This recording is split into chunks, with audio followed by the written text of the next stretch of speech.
ஓம் சாய்ராம். சாய் நண்பர்கள் அனைவருக்கும் என் இனிய காலை வணக்கங்கள். என்னோட பழைய வீடியோவில் சாய்பாபா என்னோட லைஃப்பில் எப்படி வந்தாருன்றதை உங்ககிட்ட நான் ஷேர் பண்ணியிருப்பேன். இப்போது சாய்பாபா என்னென்ன எனக்கு பண்ணினாரு, எப்படியெல்லாம் பண்ணினாருன்றது தான் இன்றைக்கி உங்ககிட்ட ஷேர் பண்ண போகிறேன். அதுக்கு முன்னாடி நம்ம வீடியோவை சப்ஸ்கிரைப் பண்ணாமல் பார்த்துட்டு இருந்தீங்கன்னா மறக்காமல் சப்ஸ்கிரைப் பண்ணுங்கள். வாங்க வீடியோக்குள்ளே போகலாம்.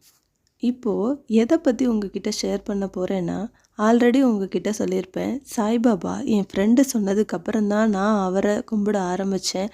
அவர்கிட்ட விரதம் இருக்க ஆரம்பித்து என்னோடய வேண்டுதலை வச்சேன்னு சொல்லிட்டு, அப்படி என்ன வேண்டுதல் வச்சு என்னோடய பிரார்த்தனை நிறைவேறுச்சுங்கிறது தான் இந்த வீடியோவில் நான் ஷேர் பண்ண போகிறேன்.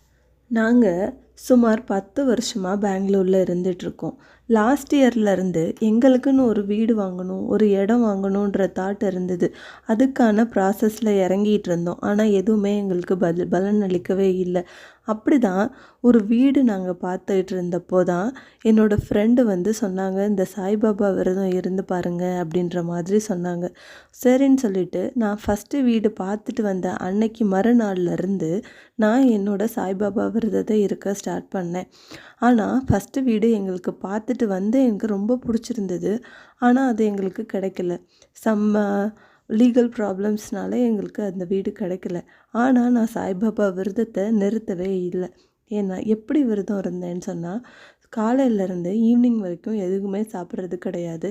ஒன்லி டீ மட்டும் காலையில் ஒரு டீ, ஈவினிங் ஒரு டீ, அவ்வளோதான். தண்ணி நல்லா குடிச்சுப்பேன். நைட்டு தூங்கும்போது உப்பு இல்லாமல் எந்த சாப்பாடாக இருந்தாலும் உப்பு இல்லாமல் சாப்பிட்டுக்கிட்டு என்னோடய விரதத்தை நான் கடைப்பிடிச்சிக்கிட்டு வந்தேன். சுமார் 7 வாரம் என்னோடய விரதத்தை கண்டினியூ பண்ணேன். 2வது வாரத்திலிருந்து நான் சாய் சச்சரிதம் படிக்க ஆரம்பித்தேன். அதுவும் 7 நாள் சாய் சச்சரிதம் படித்து முடிக்கலான்னு நான் என்னோடய சச்சரிதையை ஸ்டார்ட் பண்ணேன். 2வது வாரத்தில் தான் சாய் வந்து எனக்கு ரொம்ப பெரிய மிராக்களை என்னோடய லைஃப்பில் நடத்தினார். அது என்னென்னா, 2வது வீடு பார்க்குறதுக்கான வாய்ப்பு எங்களுக்கு கிடச்சிச்சு. 2வது வீடு எங்கள் வீட்டுக்கார் பார்த்துட்டு எங்களை ஃபேமிலியோடு கூட்டிகிட்டு போயிட்டு இருந்தார். எங்களை கூட்டிகிட்டு போயிட்டுருக்கும்போது அவங்களுக்கு ஒரு கால் வந்தது. அந்த கால் வர்றதுக்காக பைக்கை நிப்பாட்டிட்டு நின்றுட்டு இருந்தோம். அப்போது ஒரு நாய் பயங்கர டிராஃபிக்கு. அப்போது அங்கேருந்து ஓடி வந்து அவங்களையே உத்து உத்து பார்த்துக்கிட்டே இருந்தது. ஒரு 5 மினிட்ஸ் அது அப்படியே பார்த்துக்கிட்டே இருந்துட்டு கிளம்பி போயிடுச்சு. அப்போது தான் எனக்கு எதுக்கு இந்த நாய் வந்து எங்களையே உத்து பார்த்துக்கிட்டே இருக்கே அப்படின்னு சொல்லிட்டு எங்களுக்கு ரொம்பவே டவுட்டாக இருந்தது. அப்புறமா நாங்கள் மூவ் ஆகி போக ஆரம்பிச்சிட்டோம். அதுக்கப்புறமா காலையில் போயிட்டு வந்த ரோடு ஈவினிங் நாங்கள் போகும்போது ஃபுல்லாக பிரேக் ஆகிருந்தது. அந்த இடத்துல வந்து ஸ்டாப் பண்ணிட்டாங்க. ரோடு ஸ்டாப் பண்ணி நிறுத்தி வச்சுட்டாங்க.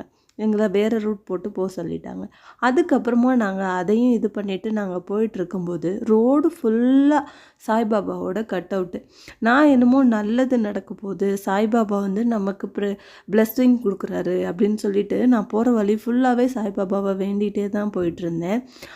நானும் பார்த்துட்டு வந்தேன். எனக்கும் ரொம்ப பிடிச்சிருந்தது. ஓகே, நெக்ஸ்ட்டு டே நம்ம இந்த வீட்டை பற்றின மற்ற டீட்டெயில்ஸ் எல்லாம் நம்ம அவங்கக்கிட்ட போய் பேசலாம், நாளைக்கு போகலாம் அப்படின்னு நாங்கள் பிளான் பண்ணியிருந்தோம். அது மாதிரி நாங்கள் நெக்ஸ்ட் டே போகலான்னு பிளான் பண்ணியிருந்தோம். அதுக்கு முன்னாடி எப்பொழுதுமே நாங்கள் எந்த ஒர்க்கு ஸ்டார்ட் பண்ணாலும் ஒரு சாமிக்கிட்ட கேட்டுட்டு பண்ணுவோம். அந்த மாதிரி நாங்கள் செய்வோம். அதே மாதிரி அவர்கிட்ட போயிட்டு இந்த மாதிரி நாங்கள் வீடு பார்த்துருக்கோம் ஓகேயான்னு நாங்கள் கேட்கும்போது, நீ போய் நாளைக்கு பேசு, அதுக்கு முன்னாடியே உனக்கு தெரியும் அந்த மாதிரி சொன்னார். அப்போயே எங்களுக்கு ஒரு டவுட் ஆகிடுச்சு. அப்புறமா இன்னொருத்தவங்க கிட்ட கேட்கும்போது, அங்கே சம் லேண்ட் ப்ராப்ளம் இருக்குது, வாங்குறவங்களுக்கு ரொம்பவே பிரச்சனை ஆகிடும் அந்த மாதிரி சொன்னாங்க. சரின்ட்டு எங்களுக்கு ரொம்பவே கன்ஃபியூஸாக இருந்ததோட நாங்கள் ஒரு கோவிலுக்கு போயிட்டு, சாய்பாபா கோவிலில் போயிட்டு ஒரு நிறையா பூ இருந்தது, ரெட் கலர் ரோஸு. அதில் ஒரு 2-3 எல்லோ கலர் ஃப்ளவர்ஸ் இருந்தது. எங்களுக்கு நீங்கள் இந்த வீடு வேணும்னா எங்களுக்கு ரெட் கலர் ரோஸ் எங்களுக்கு கையில் வரணும்னு நாங்கள் வேண்டியிருந்தோம். ஆனால் கடவுள் எங்களுக்கு கொடுத்தது எல்லோ கலர் ரோஸு. ஆனால் அவங்கக்கிட்ட சொன்ன மாதிரி நாங்கள் நெக்ஸ்ட் டே அங்கே போனோம்.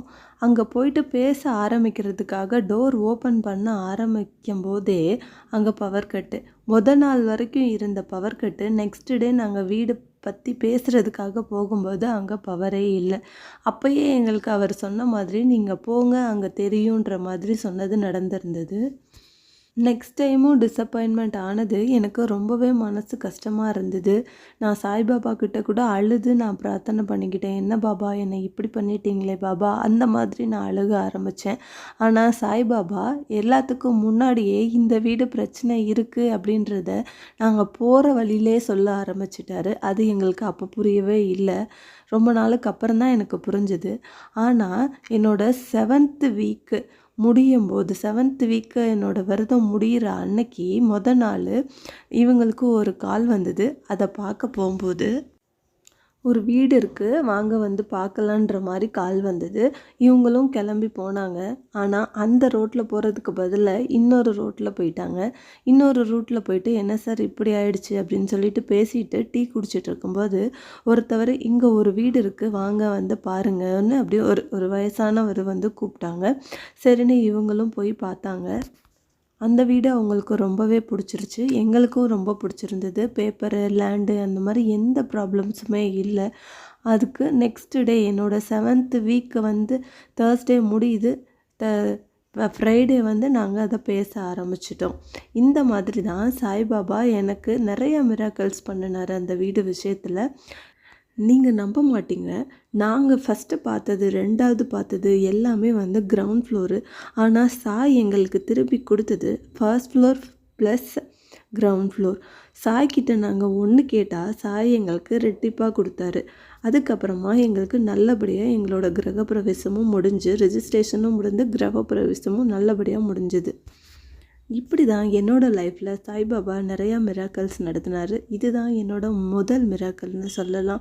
இன்றைக்கு வரைக்கும் சாய்பாபாவோட பாதத்தை நான் விடாமல் பிடிச்சிட்ருக்கேன். சாய்பாபா கண்டிப்பாக இனிமேயும் நான் நல்லது செய்வாருன்னு நம்புகிறேன். உங்களுக்கும் இதே மாதிரி நிறையா மிராக்கல்ஸ் பண்ணுவார். சாய்பாபாவை விடாமல் பிடிச்சிக்கோங்க. இந்த வீடியோ உங்களுக்கு பிடிச்சிருந்ததுன்னா மறக்காமல் சப்ஸ்கிரைப் பண்ணுங்கள். நன்றி, வணக்கம். ஓம் சாய்ராம்.